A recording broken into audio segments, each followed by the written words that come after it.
Welcome to part 3 of my mixed media masterboard process. Step 7 of this process is adding some texture paste to your board.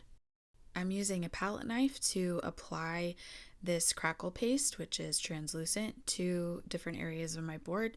You could use any kind of texture paste, and you can also apply it through a stencil if you would prefer. I'm applying this thinly to my board because I want to get some fine cracks. If you apply it more thickly, you'll get bigger cracks.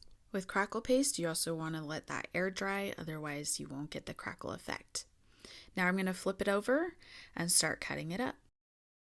This is step 8 and typically the final step of my process.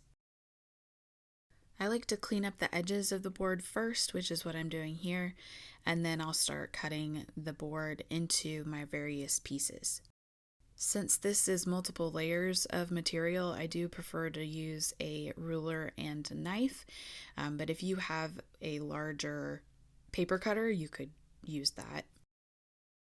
I use the lines on my cutting mat to make sure that I'm cutting squarely and to measure out the strips that I want to cut. I cut these into various sizes for things like tags, journal cards, bookmarks, and pockets that I can use in my journal later.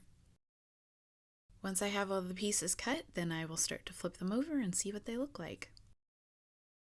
Typically, I will come back later when I'm ready to use the pieces and add things like focal points and other ephemera. That is the end of part 3 and the end of my process.